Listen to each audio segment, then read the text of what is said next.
शुक्र खुदा में रज़वी हो। Allah Almighty, by His divine grace and His mercy, has placed us onto this earth, like I said last week, and He has granted us and blessed us and bestowed upon us a great duty and responsibility. And amongst these, numerous responsibilities, and amongst these responsibilities, the most important duty and the greatest responsibility is that of the protection and the preservation of Iman. That is the most important responsibility upon a believer, is to protect and to preserve his Iman and the Iman of those that are around him, especially his family and his community. And with that, Allah has given us numerous other responsibilities. But a banda, a servant of Allah, cannot be successful. A servant of Allah, if you can please leave our discussions for outside the masjid, then we can continue with the lecture. Durood Pak Allahumma salli ala Sayyidina wa Nabiyana Maulana Muhammad wa ala ali Sayyidina Maulana Muhammad wa ashabihi wa barik sallim sallu alayhi. If you fulfill the responsibility and the duty in the court of Almighty Allah, then your dunya is beneficial to you and your akhirat is also beneficial to you. The pious servants of Almighty Allah, from the beginning of history and ever since man has come on this dunya, have always used a means in the court of Almighty Allah. And they have sincerely strived for the pleasure of Allah. And Allah Almighty, when He gave us these duties and these responsibilities, He gave us this so that when we fulfill them and we then go back into His court by His command, then the servants of Allah are accepted as being the choice and the chosen and the accepted ones in the court of Allah. Yani their dunya becomes kamyab also and the akhirat becomes roshan also. But for everything, Allah has given us a means. There is always, everything is a means and a reason for something else. And when we understand this, then we will realize how important a wasila is. How important a wasila is, a means in the court of Allah.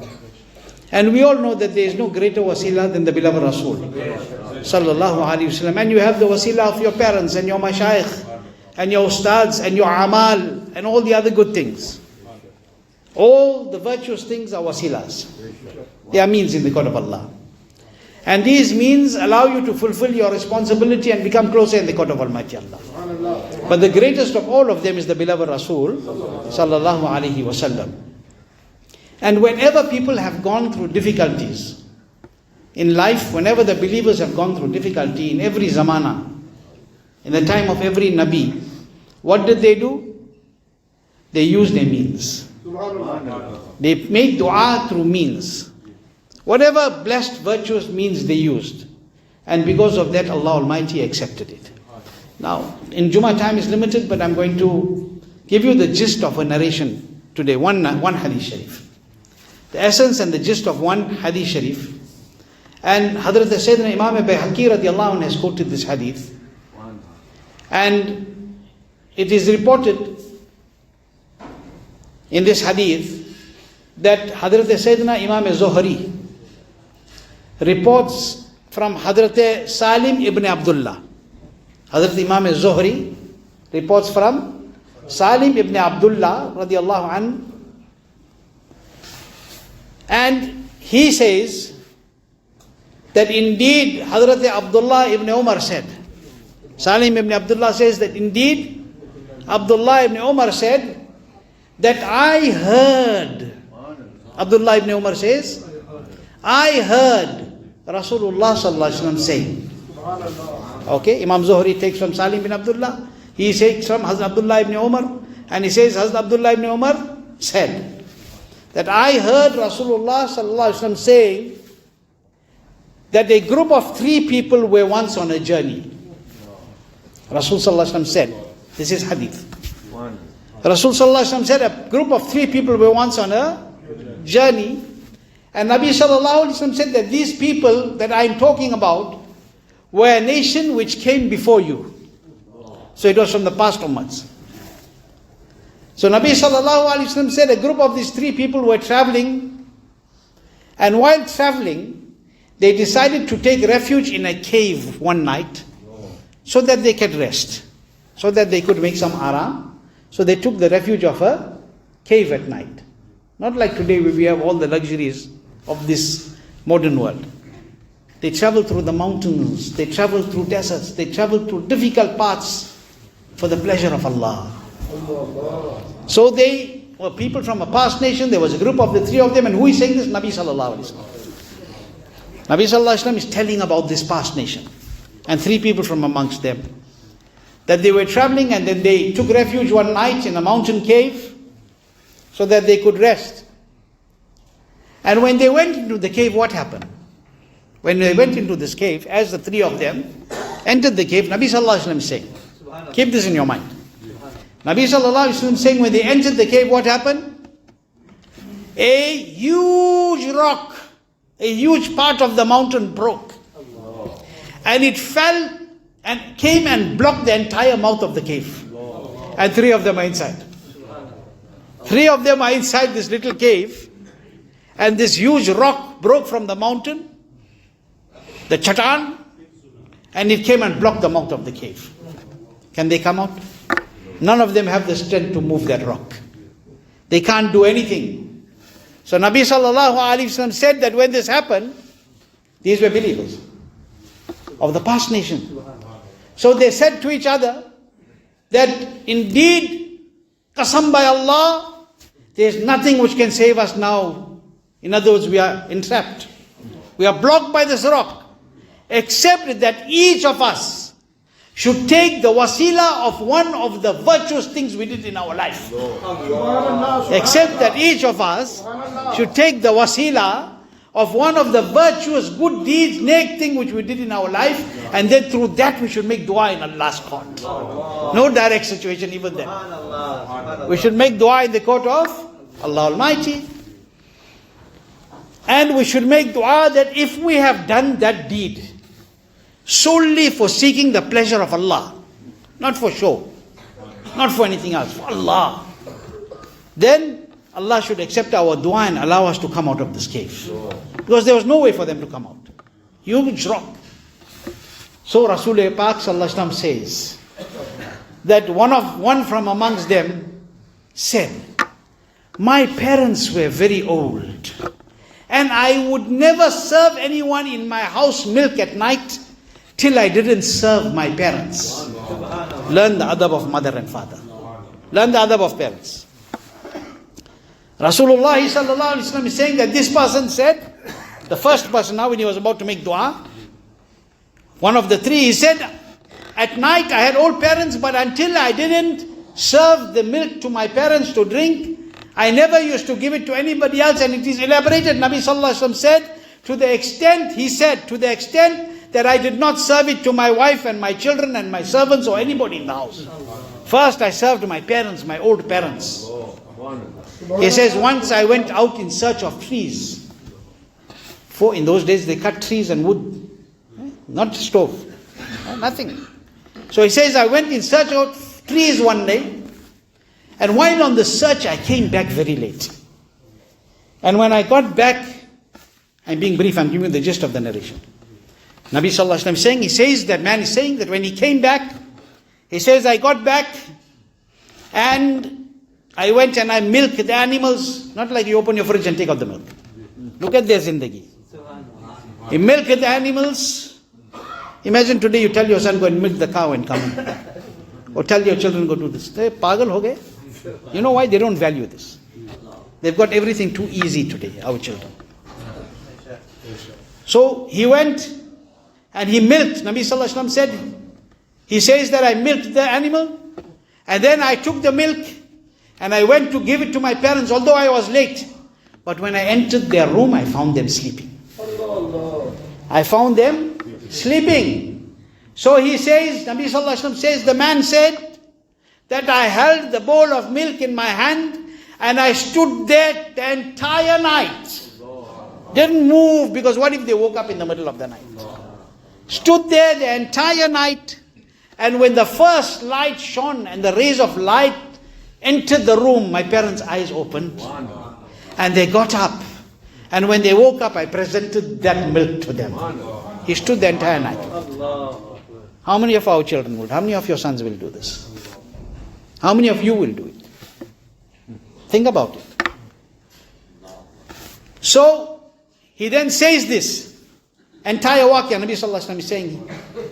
And then the person said, he even said when I saw them sleeping, it's in the hadith, that I felt inappropriate to wake them because it would be a sin to me to wake my parents from the rest. So he stood the entire night and he did this. And then when he presented and served the milk to them, they were satisfied. So at that time now he makes dua inside that cave where the rock is blocking. He says, "Oh Allah, if that action of mine was done solely to seek your pleasure, then remove us from this calamity and give us an exit." Rasul Pak Sallallahu Alaihi Wasallam says that the moment he did that, the rock moved. The rock, that huge rock, moved, but it wasn't enough for them to pass through. So the second person amongst them, now the narrator says that Nabi Sallallahu Alaihi Wasallam said that whilst making dua, the second person that was there, he said that I had a paternal uncle, Chacha. I had a paternal uncle, my father's brother. And his daughter was very beloved to me. I loved her more than anybody. And I was always having this intention to make guna with her, because she was so beautiful. This is Hadith Sharif. So he says, but every time that I tried to do something with her, she kept herself very far away from me. Until once she was affected by a severe drought in where we lived. Meaning because of the drought she had nothing. So she came to me to ask for some financial assistance. And when she came, I gave her 120 gold coins. This man says. I gave her 120 dinars. And I said to her, on condition that you remain with me in privacy and give me power over yourself. At that stage she needed whatever she needed. And she accepted his condition. When they got together alone in the privacy of whichever place. And he says, I had full power and control to do what I wanted. I had full authority to make guna with her. We were alone in privacy at that time. He says, at that time, as I went close to her, she looked at me.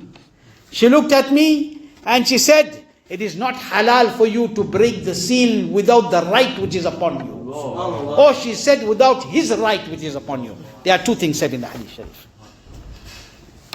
He says, when I heard what she said, I immediately realized that if this happens, it's going to be guna. It will be a great sin. So I held myself back and I turned away. And then he picks up his hand and says, oh Allah, that day if I did that seeking your pleasure, then save us from this place and let the rock move. Nabi Sallallahu Alaihi Wasallam says, he says that and the rock moves even a little bit more again. But it's still not enough for all three of them to come out. They can't walk out, but the rock has moved 2 times. Then the narrator says, Nabi Akram Noori Mujassam Sallallahu Alaihi Wasallam, Nabi Sallallahu Alaihi Wasallam then says that the third person now started making dua. He said, oh Allah, I employed some laborers. This should be a reminder for those who employ people. I employed some laborers and I had paid all of them, whatever they had worked for that day or whatever. I had paid all of them their haqq. But one of them left without taking his money. He left for whatever reason. He left without taking this money. He's saying in Allah's court, oh Allah, he left. And Nabi Sallallahu Alaihi Wasallam is narrating, mentioning what happened in that zamana. Says that he left without taking, this third person says, oh Allah, he left without taking his money. I paid everybody else, but he left without taking his money. And the thing is that he never came back to work again. What are you going to do? So he says, oh Allah, I took that money which was due to him and I bought fruits and I sold that fruits and increased his money. You see? Not didn't come, take it and put it in your pocket.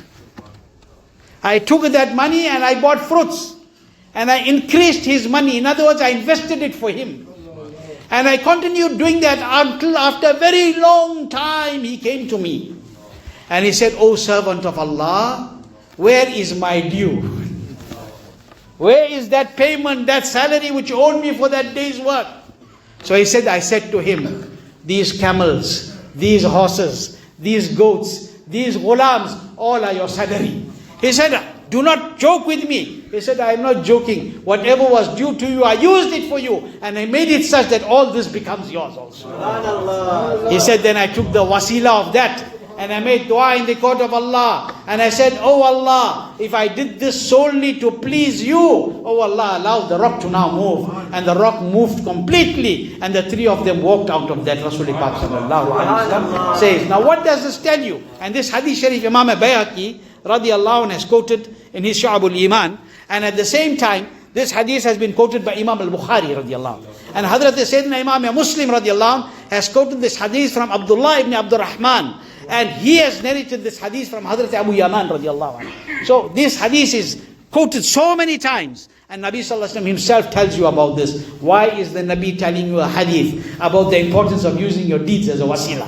The importance of finding a means in the court of Allah, that which the past people even did. He's teaching us this, that this is how you will be able to fulfill your responsibility. Not only are you learning the importance of the wasila here, and you are learning when the Nabi is telling you that use your virtuous deeds, and the Quran says the same thing. Seek a means to Almighty Allah. Where the Nabi sallallahu alaihi wasallam is saying that these people used their deeds and Allah did this for them. So what if you use the greatest of Allah's creation, Muhammadur Rasulullah sallallahu alaihi wasallam? But it teaches you that you have a responsibility. It also teaches you the power of dua.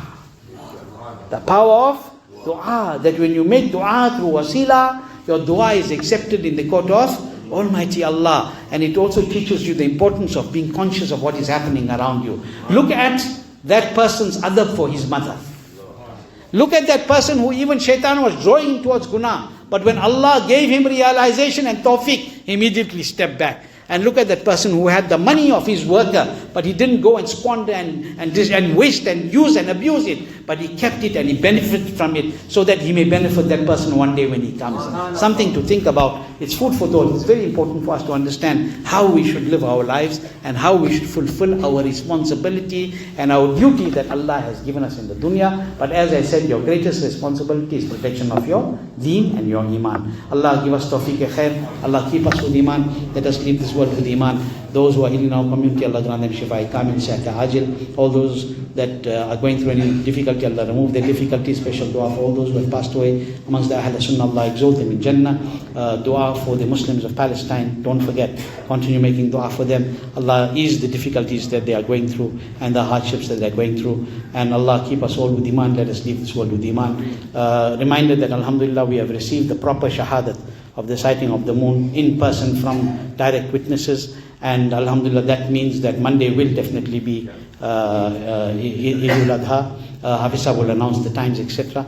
And then we can take it from there, inshallah al-Azim. So once Hafizah announces, you'll know what time to be here on Monday also. And don't forget that Sunday night, which means the Sunday day, will become the 9th, which is the Yom Arafah. So don't forget that day to keep Roza is very big blessings. And also the Takbir al-Tashri from the morning of the 9th, Fajr of the 9th to the Asr of the 13th. Okay? So Sunday to Thursday.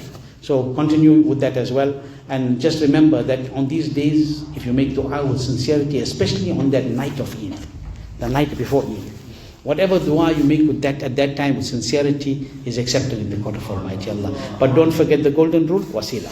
Wasila, use your wasila. And inshallah Razim, Allah will give you success and your duas will be accepted. May Allah subhanahu wa ta'ala keep us firm on mazhab muhazzab, mazhab al-sunnat, maslaki ala radiyallahu ta'ala an, wa ma alayna illa al-balagh.